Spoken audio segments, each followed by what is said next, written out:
அன்புக்குரிய மாணவர்களே, பெரியோர்களே, சான்றோர்களே, நூலகர்களே, உங்கள் அனைவருக்கும் இனிய மாலை வணக்கத்தை தெரிவித்துக் கொள்கின்றேன். இந்த விழா சென்னை இலக்கிய திருவிழா கடந்த ஆண்டு கோலாகலமாக நடைபெற்றது. அதே போல் இந்த ஆண்டும் திடீர்னு சொன்னாங்க சென்னை இலக்கிய திருவிழா நடைபெற இருக்கிறது, நீங்களும் கண்டிப்பாக கலந்து கொள்ள வேண்டும் என்று நூலகத்திலிருந்து காமாட்சி மேடம் அவர்கள் அழைத்து சொன்னபோது எனக்கே அதிர்ச்சியாக இருந்தது. எப்பொழுது என்று கேட்டேன். நாளை என்று சொன்னார்கள்.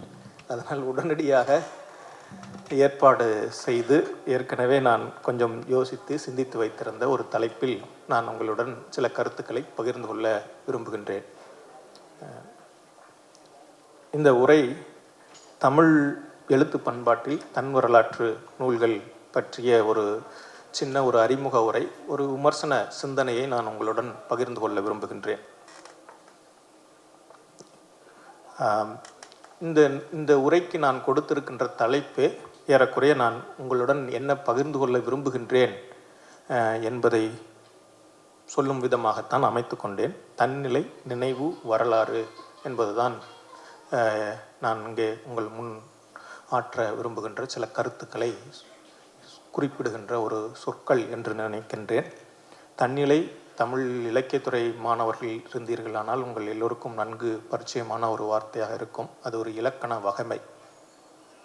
தன்னிலை, முன்னிலை, படர்க்கை என்பது ஒரு இலக்கண வகைமைகளில் ஒன்று. தன்னிலை என்பது நான், எனது, நாங்கள், எங்கள் அப்படின்னு சொல்லக்கூடிய ஒரு உடைமை சொல்லக்கூடிய, என்னுடைய என்று சொல்லக்கூடிய வரக்கூடியது. இந்த நான் என்பதை தத்துவத்தில் தமிழ் தத்துவ மரபுகளில் ஆனாலும் சரி, அல்லது இந்திய தத்துவ மரபுகளில் ஆனாலும் சரி, அல்லது மேலை நாட்டு தத்துவ மரபுகளில் ஆனாலும் சரி, அவை செல்ஃப் என்று சொல்லப்படும், அல்லது ஆத்மா, உயிர் என்பதெல்லாம்.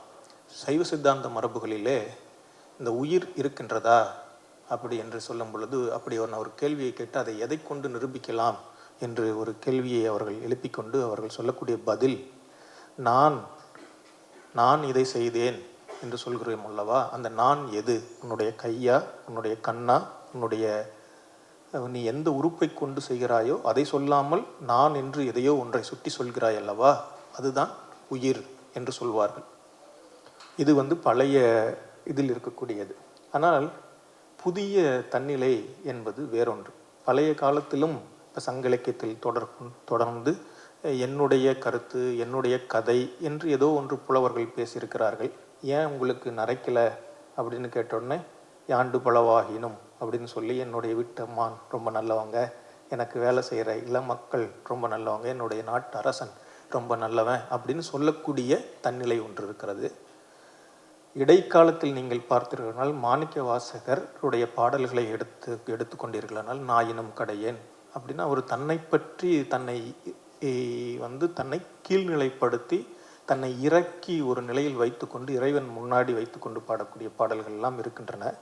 அவையெல்லாம் தன்னிலைகளா என்று கேட்டால் அவையெல்லாம் ஒரு வகையான தன்னிலைகள் தான்.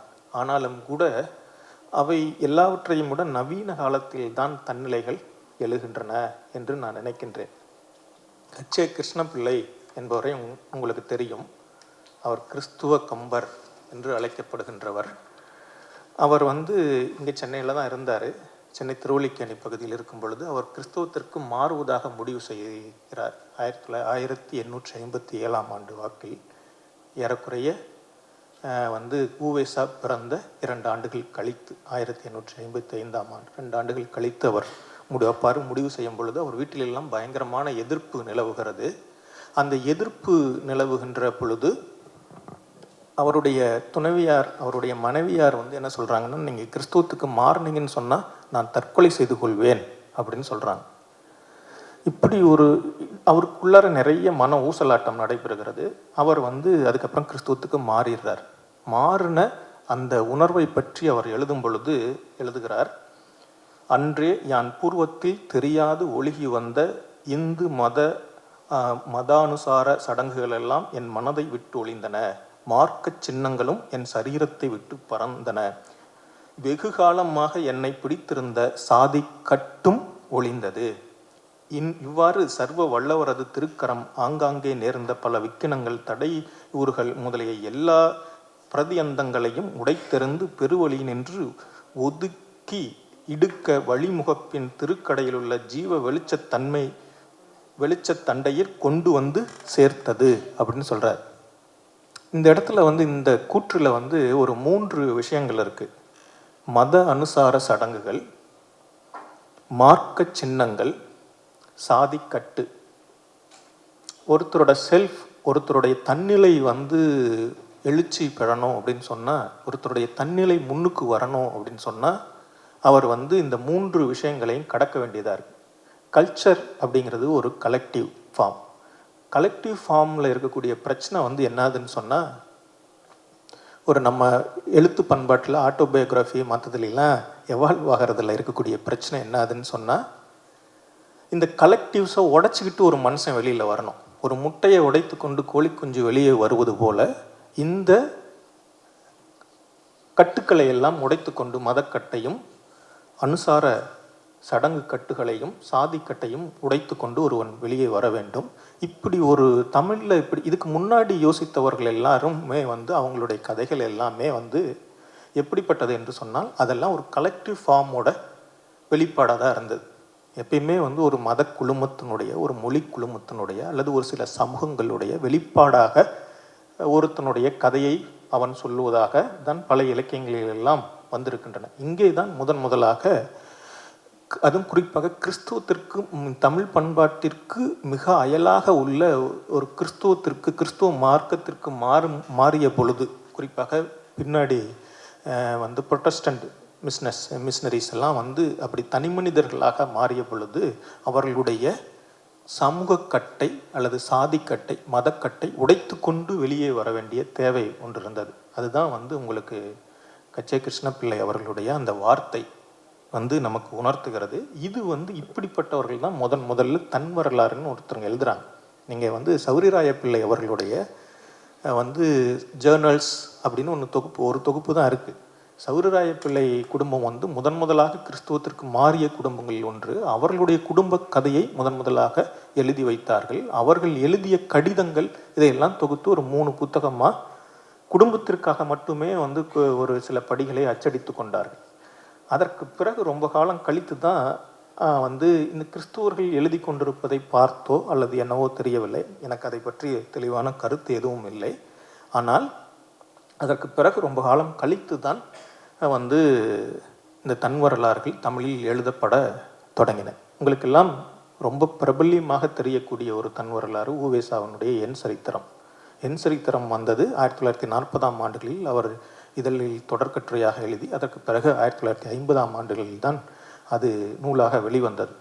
அதற்கு முன்பு, ரொம்ப காலத்திற்கு முன்பே கையெழுத்துப்படியாக இருந்தது வந்து கச்சே கிருஷ்ணப்பிள்ளை அவர்களுடைய நான் கிறிஸ்துவை கண்ட வரலாறு என்கிற ஒரு நூல். இப்படி வந்து இடையில் நான் உங்களுக்கு ஆரம்பகால நாவல்களினுடைய தலைப்புகள் உங்களுக்கு ஞாபகத்தில் இருக்கும் என்று நினைக்கின்றேன். அவையெல்லாம் ஒரு ஆட்டோபயோபிக்ஷனுடைய தன்மையை, அதாவது தன் வரலாற்று புனைவு தன்மையை அவையெல்லாம் கொண்டிருக்கின்றன.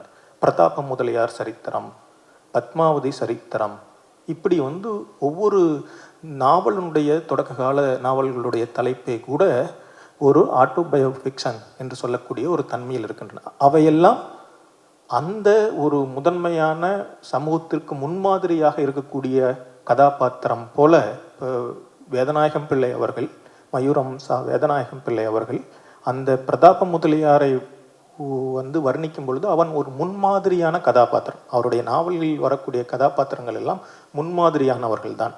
ஆனால் மாதவியாவுடைய நாவல்களில் அப்படி இல்லை.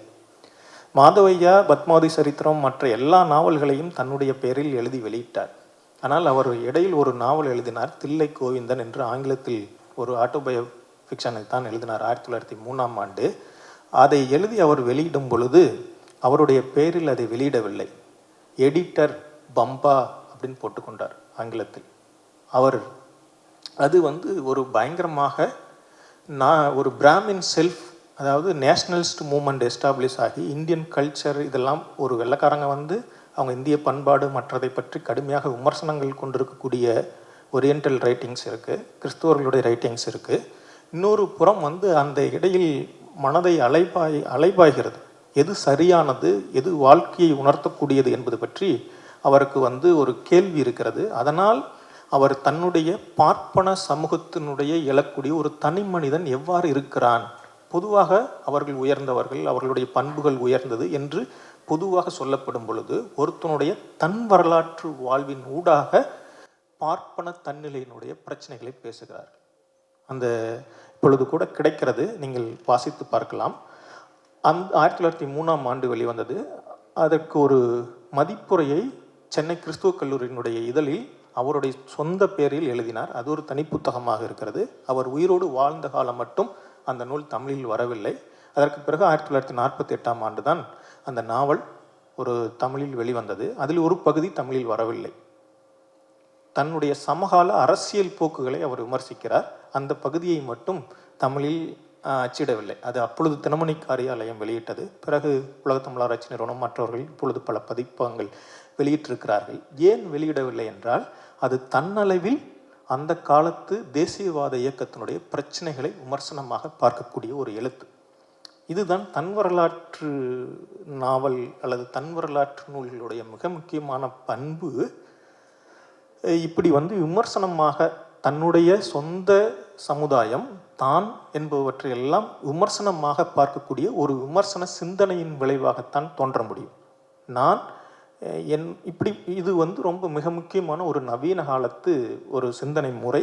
அதனுடைய விளைவாக தோன்றக்கூடிய இந்த நினைவு என்பது தான் என்பதிலிருந்து தான் தன்னுடைய கடந்த காலம் பற்றிய எல்லா நினைவுகளையும் எடுத்துக்கொள்கிறோம். அதை நாம் விமர்சனமாக பார்க்கலாம் அல்லது விமர்சனமற்று ஒரு புகழ்பூத்த ஒன்றாக பொற்காலமாகவும் பார்க்கலாம்.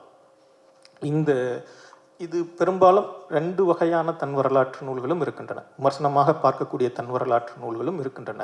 அல்லது இதையெல்லாம் கடந்து இந்த காலத்திற்கு ஏற்ப எப்படி மத அனுசார அல்லது வந்து சாதிக்கட்டு நம்பிக்கைகளை இந்த காலத்திற்கு ஏற்ப எப்படி மாற்றிக்கொள்வது என்று பார்க்கக்கூடிய நூல்களும் இருக்கின்றன.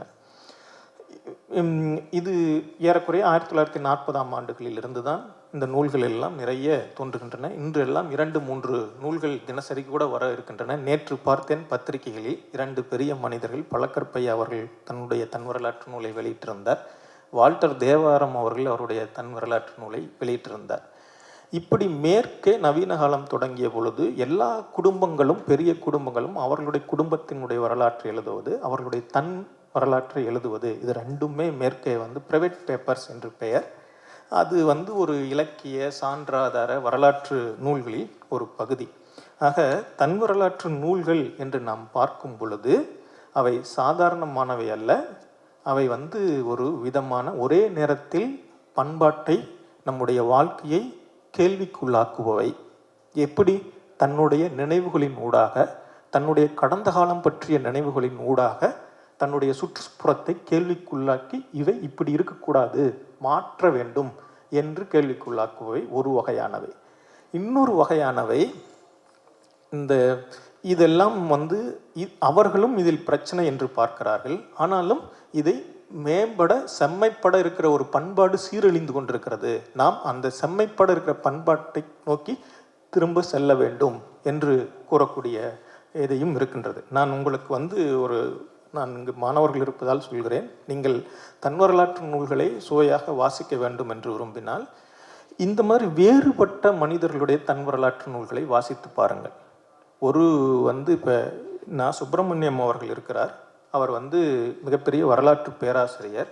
அவர் 93ஆம் ஆண்டு ஒரு தன் வரலாற்று நூல் எழுதினார். எனது வாழ்க்கை வரலாறு, இருவேறு உலகத்து இயற்கை என்பதுதான் அந்த நூலினுடைய தலைப்பு. அவர் சொல்லும் பொழுது பொதுவாக பிராமண குடும்பங்களில் மதுபாவனை எல்லாம் தடுத்து விலக்கி வைப்பார்கள் என்று நம்பிக்கொள்வார்கள். ஆனால் அவர் சாதாரணமாக சொல்லுகிறார், என்னுடைய அவங்களுடைய தாயாருக்கு ஒரு பிரசவம் நடந்த பொழுது அவருடைய தந்தையார் ஒரு மருந்தை கொடுத்தார். அந்த மருந்தை நானும் சாப்பிட வேண்டும் என்று அடம் பிடித்தேன். எனக்கும் ஒரு மூடி கொடுத்தார் என்று சொல்கிறார். அது என்னவென்றால் பிராண்டி. அந்த காலத்தில் பிரசவம் முடிந்த பிறகு பெண்களுக்கு ஏற்படக்கூடிய கடுமையான உடல் வலியை போக்குவதற்கான ஒரு மருந்தாக சாதாரணமாக பிராண்டியை பாவித்தார்கள். இன்று ஒரு தேசியவாத இயக்கத்தினுடைய எழுச்சிக்கு பிறகு நாம் அதையெல்லாம் கற்பனை செய்து பார்க்க முடியுமா என்று கேட்டால் அப்படி செய்ய முடியாது. அதே போல தான் ஏஎன் சட்டநாதன் அவர்களுடைய, அவர் வந்து தமிழ்நாடு முதல் பிற்படுத்தப்பட்டோர் கமிஷன் அதனுடைய தலைவர், அறிக்கையை கொடுத்தவர். அவர் வந்து தென்பகுதியைச் சேர்ந்த ஒரு வன்னிய சமூகத்தை சேர்ந்தவர். இசை கருவிகளை இசைக்கக்கூடிய தவில், மேளம் இதெல்லாம் இசைக்கக்கூடியவர்களாக தென்பகுதி வன்னியர்கள் இருக்கிறார்கள். அவர் சாதாரணமாக சொல்லுகிறார், தன்னுடைய அன்னையார் திருமணமாகி திருமண வாழ்க்கையை முறித்து கொண்டார். தன்னுடைய கணவனுடன் திருமண வாழ்க்கையை முறித்து கொண்டு இன்னொருவரை அவர் வைத்திருந்தார். அவர்தான் சட்டநாதனுடைய படிப்பு மற்றது எல்லாருக்கும் உதவி செய்தார்.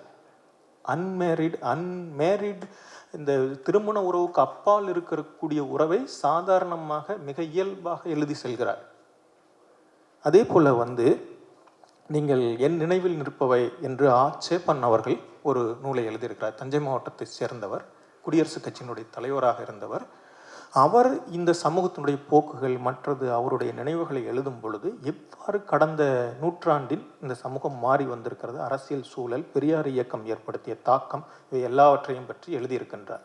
இப்படி வந்து ஆண்கள், பெண்கள், வெவ்வேறு சமூக பின்புலத்திலிருந்து வந்திருப்பவர்கள் எல்லோரும் நிறைய வாழ்க்கை வரலாறுகளை எழுதியிருக்கிறார்கள். நான் ஏற்கனவே சொன்னது போல அவை ஒரே நேரத்தில் இந்த சமூகத்தை கேள்விக்குள்ளாக்குவை. நான் உங்களுக்கு கேள்விக்குள்ளாக்குவை பற்றி மட்டும்தான் எடுத்துரைத்திருக்கிறேன். ஆனால் வந்து இதை கட்டி காப்பாற்றுகின்ற ஒரு இதை நான் உங்களுக்கு எடுத்துரைக்கவில்லை. ஆனால் இந்த உரையினுடைய 2வது பகுதியில் நான் அதை இப்பொழுது எடுத்துரைக்கின்றேன். இந்த நான் உங்களுக்கு என் சரித்திரம் படித்தவர்களுக்கு தெரியும், அல்லது வந்து இது பிரபல்யமாக இருக்கக்கூடிய ஒரு லோர் தான்.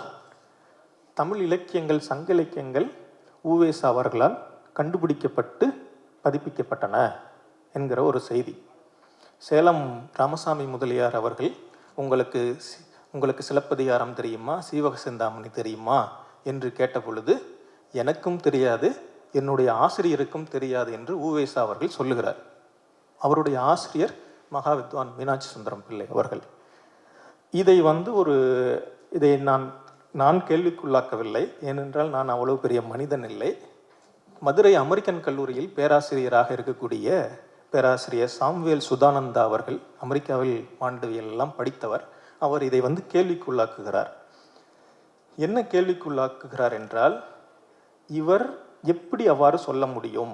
ஏனென்றால் இவருடைய நூல்களை பதிப்பிப்பதற்கே மீனாட்சி சுந்தரம் பிள்ளை அவர்கள் எழுதிய சுவடிகள் தான் அடிப்படையாக இருக்கின்றன.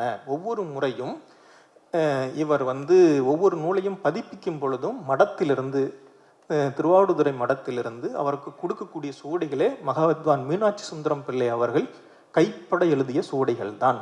தொல்காப்பியத்திற்கும் அவர் ஒரு சுவடி எழுதியுள்ளார், சீவக சிந்தாமணிக்கும் சுவடி எழுதியுள்ளார், சிலப்பதிகாரத்திற்கும் அவர் கைப்பட ஒரு சுவடி எழுதியுள்ளார். அது ஏதோ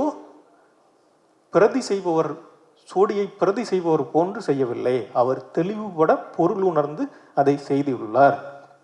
அவரே வந்து இந்த மாதிரி ராமசாமி முதலியாருக்கு நான் பாடம் சொல்லப் போகிறேன் என்று சொன்னவுடன் மடத்து தம்பிரான் அவர்கள், மீனாட்சி சுந்தரம் பிள்ளை எழுதி வைத்திருக்கிற சுவடி இருக்கிறது, நீ எடுத்துக்கொண்டு போய் பாடம் சொல் என்ற செய்தியை உவேசா அவர்களை பதிவு செய்துள்ளார். இது ஏன் நடந்தது என்றொரு கேள்வியை எழுப்புகிறார். இதை சொல்லிவிட்டு அதை சொன்ன உடனே அவர் அந்த இடத்தில் ஒரு வார்த்தையை சுதானந்தா அவர்கள் பயன்படுத்தியிருக்கிறார். வயது முதிர்ந்த காலத்து ஞாபக பிழை என்பதை விட நவீனத்துவத்தில் மூழ்கி எழுந்ததனால் ஏற்பட்ட கருத்து பிழை என்பது பொருத்தமாக இருக்கும் என்பது சுதானந்தா அவர்களுடைய விமர்சனம். இதை மட்டுமல்லாமல் அவர் வேறு சில விஷயங்களையும் கூட கவனமாக விமர்சனம் செய்கிறார். அவர் வந்து மகாவித்வான் மீனாட்சி சுந்தரம் பிள்ளை அவர்களிடம் தொடர்ச்சியாக பயிலவில்லை. 4 ஆண்டுகள் பயின்றிருந்த காலமாக இருந்தாலும் கூட அவர் இடைவெளி விட்டு தான் பயில்கிறார். அவர் மீனாட்சி சுந்தரம் பிள்ளை தன்னுடன் சேரும் பொழுதே நீங்கள் ஒழுங்காக பயில வேண்டும், அப்பொழுதுதான் கொடுப்பேன் என்று சொன்னார். ஆனால் அது போல நடக்கவில்லை. அவர் சுதானந்தா அவர்கள் ஒரு 6 மாதம் 4.5 ஆண்டுகள் பயின்றிருந்தாலும் அவர் தொடர்ச்சியாக ஒரு 6 மாதம் கூட பயின்றிருக்க மாட்டார். இடையில் அவருக்கு 2 முறை உடம்பு சரியில்லை. அதற்கு பிறகு இவர் பிரசங்கியாக தொழில் செய்ய போய்விட்டார். அதற்கு பிறகு இவருக்கு கும்பகோணம் கல்லூரியில் வாத்தியார் வேலை கிடைத்து அங்கே போய்விட்டார். ஆக இதற்கெல்லாம் சுதானந்தா அவர்கள் சொல்லும் பொழுது என்ன காரணம் என்று சொன்னது நான் முன்னாடியே சொன்னேன். அது வந்து ஞாபக பிழை அல்ல, நவீனத்துவத்தில் மூழ்கி எழுந்தது, திரும்ப கண்டுபிடிக்கிறது என்று சொல்கிறார். ஆனால் அவருடைய அந்த நவீனத்துவம் என்கிற வார்த்தையில் ஒரு சிக்கல் இருக்கிறது. இதை நான் புரிந்து கொள்வதற்காக திரும்ப பெரியார் அவர்களிடம் செல்கிறேன். பெரியார் அவர்கள் உவேசாவை 1935ஆம் ஆண்டு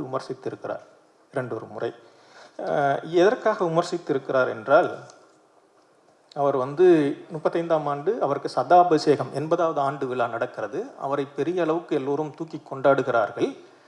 அவர் வந்து தமிழுக்கு பெரிய தொண்டு செய்தவர் என்று கொண்டாடுகிறார்கள். அப்பொழுது வந்து அவர் சொல்லும் பொழுது ஒரு கட்டுரை ஒரு பிரச்சனை எழுகிறது மறைமலடிகளுக்கும் சென்னை பல்கலைக்கழகத்தில் மறைமலடிகளுடைய ஒரு கட்டுரை பிரச்சனையாக முடிகிறது. அதை ஒட்டி அவர் தலையங்கங்கள் எழுதும் பொழுது அதை பற்றி சொல்லும் பொழுது அவ்வப்போது பல அறிஞர்களும் பண்டிதர்களும் குறித்து வைத்திருந்த உரைகளையும் கருத்துக்களையும் கைப்பற்றி பார்ப்பனர் அல்லாதாருக்கு அனுகூலமாகவும் பார்ப்பனர்களுக்கு பிரதிகூலமாகவும் இருந்த கூற்றுக்களை மாற்றி அமைத்து ஆற்றிய நூல்கள் போலவே எல்லாவற்றையும் பார்ப்பனியத்துக்கு அரணாக்கி பதிப்பித்து பயன்பெற்றார் என்பதல்லாமல் தன் சொந்த மனோதர்மத்தில் யாவருக்கும் பயன்படும்படி பார்ப்பன முறையில் ஏதாவது புத்தகமோ வியாசமோ எழுதியிருக்கிறாரா என்று பார்த்தால் நாம் கூறுவதில் உண்மை இருக்கின்றதா இல்லையா என்று செவ்வன விளங்கும் அப்படின்னு எழுதியிருக்கார் பெரியார். பெரியார் வந்து அவருடைய கட்டுரைகள்லாம் தொகுத்து பார்க்கும் பொழுது உவேசா பெரிய மனிதர் நூல்களை சிறப்பாக பதிப்பித்திருக்கிறார். இதையெல்லாம் பார்ப்பனர் அல்லாத தமிழறிஞர்களிடமிருந்தான் இந்த சோடிகளை எல்லாம் தொகுத்து பதிப்பித்திருக்கிறார்.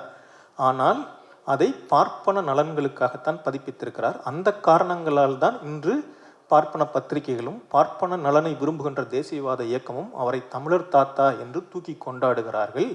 ஒழிய வந்து வேறு காரணம் எதுவும் இல்லை. இதை தமிழர்கள் புரிந்து கொள்ள வேண்டும். சொந்த நலன்களின்படி யோசிக்க தக்கவரா அப்படின்னு எல்லாம் கேள்வி கேட்கிறார். நான் இங்கே கூற விரும்புவது இதுதான். நான் திரும்ப உங்களிடம் எல்லாவற்றையும் தொகுத்து சொன்னால், இந்த தன்னிலை என்பது நான் ஏற்கனவே சொன்னது போல இருக்கிற சமூக நிலைமைகளை ஆதரித்து இருக்கக்கூடியதாகவும் இருக்கலாம், எதிர்த்து இருக்கக்கூடியதாகவும் இருக்கலாம். அந்த தன்னிலையிலிருந்து நினைவுகளை எல்லாவற்றையும் நடந்தவாறு நாம் நினைத்து பார்ப்பதில்லை. நம்முடைய தன்னிலையிலிருந்து தான் அந்த நினைவுகளை சேகரித்து வைத்துக் கொள்கிறோம். அந்த நினைவுகள் சமகால அரசியல் சமூக போராட்டங்களின் ஊடாக மறு உருவாக்கம் பெறுகின்றன. அப்படி மறு உருவாக்கம் பெறும் பொழுது சொல்லப்படுகிற சில கூற்றுக்கள் நிரந்தரமான வரலாற்று உண்மைகள் என்று நாம் நம்புகிறோம். அப்படிப்பட்ட ஒரு வரலாற்று உண்மையாகத்தான் இலக்கியங்களை மீள் கண்டுபிடித்தது பற்றிய இந்த உண்மை என்று தோன்றுகிறது. நன்றி, வணக்கம். இப்போ கேள்வி நேரம். மாணவர்கள் தன்னுடைய கேள்வியை கேட்கலாம். ஐயா வணக்கம் ஐயா. மாணவர்களாக இருக்கணும். உங்களுடைய பேர், கல்லூரி பேர்? வணக்கம் ஐயா, எனது பேர் கோபிராஜ். நான் குருநானக் கலையிலிருந்து வர்றேன். இப்போ நீங்கள் சொன்ன மாதிரி நான் நிறையா கவிஞர்கள் இருக்காங்க, நிறைய ஆத்தர்ஸ் இருக்காங்க. எல்லோரும் ஒரு சித்தாந்தன் அவங்களோட தன் வரலாறை பற்றி ஒரு சித்தாந்தம் பற்றியும் ஒரு புக் எழுதியிருப்பாங்க. அதோ ஒரு சாமானிய மனுஷன் படிக்கும்போது அவனுக்கு எந்த மாதிரியான ஒரு மாற்றத்தை ஏற்படுத்தும், எந்த மாதிரியான ஒரு தாக்கத்தை அவனுக்கு ஏற்படுத்தும்? இல்லை, இந்த புத்தகங்கள் தன் வரலாற்று நூல்கள்ங்கிறது வேற, தன்னுடைய சித்தாந்தங்கள் தன்னுடைய கொள்கைகளை விளக்கி எழுதுகிற நூல்கள்ங்கிறது வேற. அந்த மாதிரியான நூல்களை படித்து ஆதரவு மனநிலையிலேருந்து படிக்கிறவங்களுக்கு ஆதரவாக தோணலாம். எதிரான மனநிலையிலேருந்து படிக்கிறவங்க அதெல்லாம் தப்புன்னு நினைக்கலாம். சார், எந்த சிச்சுவேஷனில் நீங்கள் புக்கு படிக்க ஆரம்பிச்சிங்க சார்? அதுக்கப்புறம் எந்த புக்கு நீங்கள் படித்ததுலேயே உங்களை திரும்ப திரும்ப படிக்க வச்ச புக்கு? தெரில, இந்த செஷனுக்கு இந்த கேள்விக்கு என்ன சம்மந்தம்னு தெரில. இருந்தாலும் நான் தெரிஞ்சுக்கிறதுக்காக நான் ரொம்ப சின்ன வயசில் தான் படிக்க தொடங்கினேன். நான் சிறுவர் மலர் தான் முதல்ல படிக்க தொடங்கினேன். சரிங்களா? சிறுவர் மலரில் வரக்கூடிய படக்கதைகள் தான் எனக்கு ரொம்ப பிடிச்சதாக. நான் ஒரு பின்தங்கிய கிராமப்புற சூழலில் இருந்தேன். அப்போ தினமலருடைய இணைப்பு பகுதியாக அநேகமாக 90களுடைய நடுப்பகுதியாக இருக்கும்னு நினைக்கிறேன். 95, 92, 94, 95 வாக்கில் ஒரு 4வது 5வது படிக்கும் பொழுது சிறுவர் மலர் படக்கதைகள் தான் நான் படித்த ஞாபகம் இருக்குது. அதுக்கு பிறகு கொஞ்சம் கொஞ்சம் வயசு மாற நிறைய விஷயங்கள் வேறு மாதிரி படிக்க தொடங்கும். ஐயா இங்க ஐயா பேர், கல்லூரி சொல்லி சொல்லுங்க. மு. மணிமாறன், பச்சையப்பா கல்லூரி. யாருடைய வாழ்க்கை வரலாறு உங்களை மாற்றக்கூடியதாக அமைந்தது படிக்கும்பொழுது? நிறைய பேருடைய வாழ்க்கை வரலாறு மாற்றக்கூடியதாக இருந்தது. இவங்களுடையது அப்படின்னு மட்டும் நான் சொல்ல மாட்டேன். ஒவ்வொரு காலகட்டத்திலையும் ஒவ்வொருத்தருடைய இது ரொம்ப முக்கியமான தாக்கம் செலுத்துச்சு அப்படின்னு நினைக்கிறேன். நிறைய கற்பனைகளை கிளறி விட்டது. இப்போ பகத்சிங் ஒரு காலகட்டத்தில் பகத்சிங்குடைய நான் ஏன் நாத்திகன் அப்படிங்கிறது கூட ஒரு ஆட்டோபயோகிராஃபிக்கல் ஆர்குமெண்ட்டு தான் அந்த நூல் ஒரு சமயத்தில் இதாக இருந்திருக்கு. இன்னும் வேறு சில சமயங்களில் இப்போ மார்க்ஸோடது மற்றவங்களோடது. இங்கே தமிழ்நாட்டில் வந்து இப்போ வந்து பெரியாரோடது, இவங்க நிறைய பேருடைய வந்து தன் வரலாற்று நூல்கள் வந்து ஒரு குறிப்பான கவனத்தை வந்து ஏற்படுத்தி நம்ம இந்த விஷயங்களை எப்படி யோசிக்கிறோம் அப்படிங்கிற கேள்விகளை எனக்குள்ளேயே கேட்டுக்கிறதுக்கு வழிவகுத்திருக்கு. ஐயா, என் பேர் பார்கவ், குருநானக்கில் படிக்கிறேன். இப்போ சொன்னீங்களே கிறிஸ்துவ மதம் அது மாறுறதை பற்றி. இப்போது எனக்கு பிடிச்சிருக்குன்னு நான் மாறுறேன், அதை மற்றவங்க வெறுக்கிறாங்க. அதுக்கான காரணம் என்ன? அதை பற்றி நீங்கள் என்ன நினைக்கிறீங்க? இல்லை, கிறிஸ்துவ மதத்துக்கு இப்போ நான் பிடிச்சிருக்கு, எனக்கு பிடிச்சிருக்கு, நான் ஒரு விஷயத்த செய்கிறேன் அப்படிங்கிறது வந்து முதல்ல அவ்வளோ சாத்தியமானதா நம்முடைய பண்பாடுகளில் அப்படின்னு எனக்கு தெரில. வேலை நாட்டு பண்பாடுகளில் ஒரு இண்டிவிஜுவல் அவரோட முடிவை எடுக்கிறது அவருடைய சொந்த விருப்பம் சார்ந்தது அப்படின்னு இருக்குது. ஆனால் கீழே நாட்டு மரபுகளில் வந்து எப்பயுமே என்ன பிரச்சனையாகுதுன்னா, ஒருத்தர் வந்து முதல்ல வந்து அவருடைய குடும்பத்துக்கு ஏற்றபடி தான் அவர் நடந்து கொள்ளணும். அப்புறம் வந்து அந்த குடும்பம் வந்து சொந்த அந்த சமூகம் எந்த சாதியில் இருக்கோ அந்த சாதியினுடைய பழக்க வழக்கங்களுக்கு ஏற்ப நடந்து கொள்ளும். அந்த சாதி அந்த மதத்தினுடைய அல்லது அந்த சமூகத்தினுடைய படிநிலை அமைப்புக்கு ஏற்ப நடந்து கொள்ளும். என்னை வந்து எங்கள் சின்ன வயசில் எங்கள் அம்மா அடிக்கடி திட்டிருக்காங்க, ஒரு சாதி பேரை சொல்லி நீ அந்த சாதிக்காரன் மாதிரி நடந்துக்கிற அப்படின்னு சொல்லி திட்டுவாங்க. சரிங்களா? இது ஏன் அப்படின்னு சொன்னால், நம்ம பண்பாடு அவ்வளவு கலெக்டிவான பாண்டிங் சம்மந்தமான பிரச்சனை. ஒருத்தர் வந்து அவர் நினைத்ததை உடனடியாக செய்துவிட முடியாது, ரொம்ப பெரிய மனிதர்களும் கூட அதை செய்துவிட முடியாது. அதற்கு தான் நான் உதாரணமாக மாதவையாவுடைய தில்லைக்கோவிந்தன் நாவல், அந்த பயோஃபிக்ஷன் பற்றின வெளியீட்டு விவரங்களை நான் சொன்னேன். அவர் புகழ்பெற்ற எழுத்தாளராக இருந்தார், பெரிய அதிகாரியாக இருந்தார். இருந்தாலும் கூட தில்லை கோவிந்தன் நூலை வெளியிடும் பொழுது அவருடைய புனைப்பெயரில் தான் அதை வெளியிட்டார்.